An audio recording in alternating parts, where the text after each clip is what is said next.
is Athanasia Dalgaralbelia. I'm a modern-day woman, reincarnated into the popular romance novel, Lovely Princess.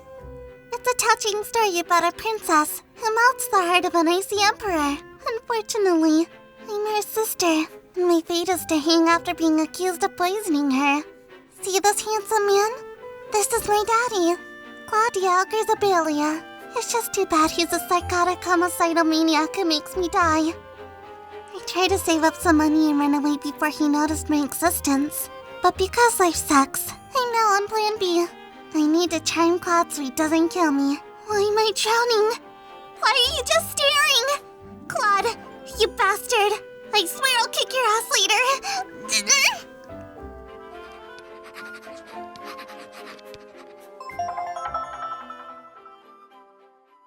Bet you all didn't see me releasing a follow-up video nearly a year later. Sadly, I look at that first video and I can't really say I like it all that much, which is funny because it's gained the most views out of everything I released so far. And so, because some people actually want to see a part 2 video, I now present to you the sequel. You all know what you're here for, so on with the show.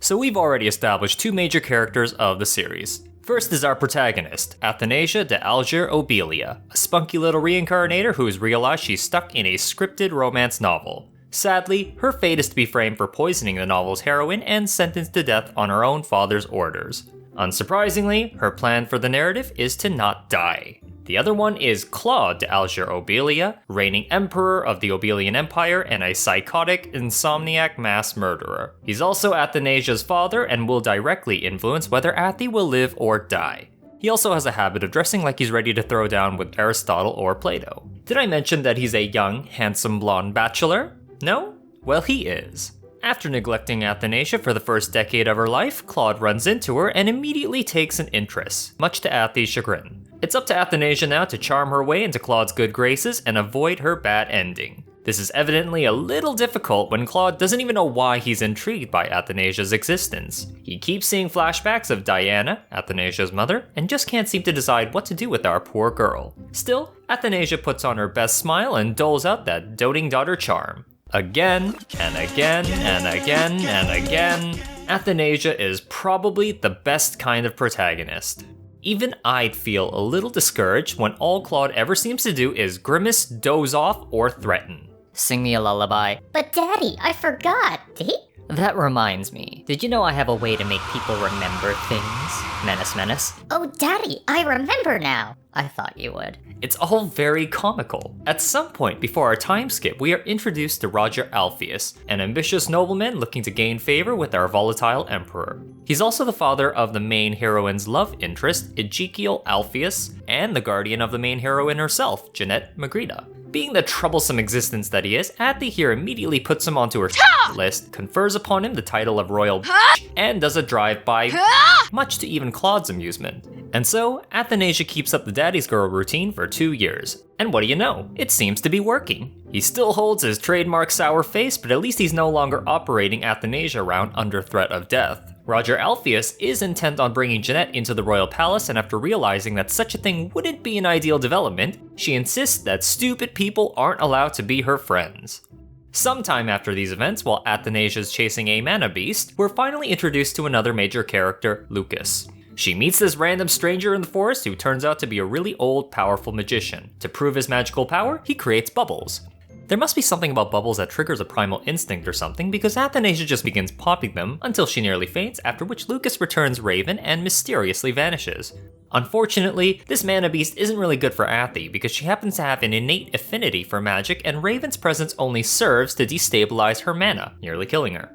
Now this is where we truly begin to see the fruits of Athanasia's labor. This is probably the first time Claude's made any meaningful facial expression that wasn't menacing or of complete apathy. It seems Athanasia's well-being is now Claude's concern, as he goes around threatening his court physicians to heal her or die. At least the man stays in character. Luckily, Lucas comes to the rescue and fixes the problem, and in doing so, ingratiates himself into the royal palace. He hams it up by adopting a younger form and worms his way into Athanasia's life. The whole incident must have been an epiphanizing moment for Claude because he openly cares for Athi from here on and begins reciprocating her affections. At some point during all these events, Lucas decides to warp Athanasia on top of Ezekiel for the shites and giggles just so that they can meet. With this, we become formally introduced to both Ezekiel and Jeanette. After now bringing in a whole bunch of new major characters, life goes on and several more years pass by as we get yet another time skip. Now I'm going to cut the plot summary short here because I really feel that the Debutante Ball event really deserves its own separate video.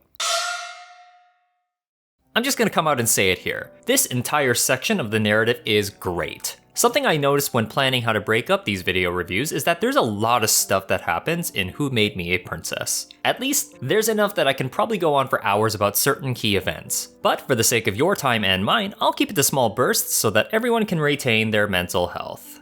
Anyway, this is the part where I talk about Athanasia and Claude. Both characters receive really great development in the first season. I mean, rationally, that should be obvious, but this webtoon does a really great job at pacing their development. If you really stop and take a bird's eye view, you'll realize that this story is really just a series of meetups between 2 or 3 people at a time. Every meeting really only accomplishes one thing, but they all add up over time like an IV drip of information. We learn something new or reinforce an existing notion with each interaction, and that's probably why the story is so engaging despite a lack of action or climactic moments. In the scene where Athanasia stumbles across the sleeping Claude, we get a glimpse of how she feels. She's scared as all hell, but that doesn't stop her from wanting to punch him. At their garden tea party, Athanasia's behavior reminds him of Diana. And all these little interactions just keep coming. Meet Roger Alpheus, meet Lucas, tuberculosis, show concern, save Athanasia, enter Ezekiel, enter Jeanette, remember dark past, show how their relationship changed. The ideas are all really simple and neatly packaged into each chapter. This portion of the season really just reinforces Athanasia's plight. She's still a money-obsessed maniac, but then again, even I'd probably react the same way to a golden world map. We know she's both scared and frustrated with Claude because we see it, and it just makes her attempts to woo him over all the more funny and endearing. I don't know about you, but I actually really like Athanasia because she's a fun character and fully relatable. Every little thing she thinks, says, or does is completely understandable because her personality is basically the average sum of the webtoon's target demographic.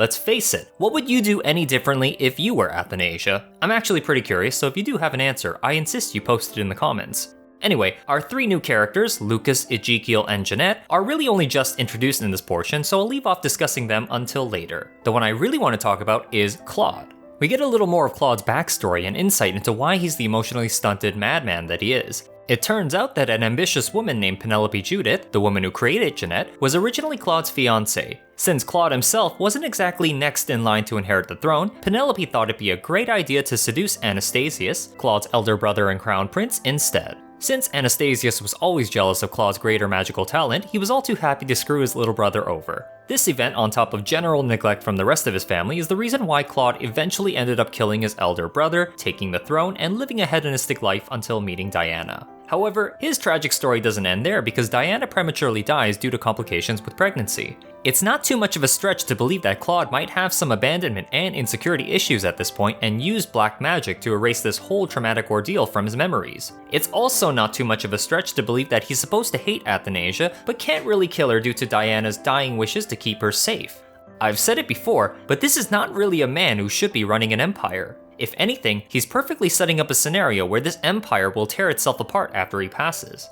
Claude's probably around my age, if not older, and still a bachelor. He doesn't seem particularly interested in securing his bloodline, he terrifies the nobility, and is pretty much a sociopathic narcoleptic. I mean, sure, he's apparently good at governance, but he seems to handle much of it by himself. The moment he dies, this empire is heading straight to hell. But maybe that's exactly what he wants. It's not like he's big on family or anything. Don't get me wrong, I think he's a great character for this kind of narrative, and the way he realizes he actually cares for Athanasia was handled very well. The author was really good at being consistent with his character, even in later seasons, and it's really satisfying to watch Athanasia worm her way into his heart. This whole section of Season 1 is just great because it fantastically sets up the next event, the Debutante Ball. All of the character introductions and development marvelously set up context for the equally marvelous payoff during Athanasia's debut. Heads up, the ball and the immediate events leading up to it are so good because it neatly closes the series' first arc and expertly sows the seeds of conflict for future arcs. Honestly, giving the Debutante Ball its own video is probably the reason why I had to split up the Season 1 review into multiple parts. I can't wait to talk about it. Thank you so much for watching this video. I hope to release the next video soon, and I hope you all will tune in for that topic. If you like the content and want to see more, please consider liking and or subscribing to the channel, and feel free to throw in your own comments down below. That's all I have to say for now. Weebtooner, signing off.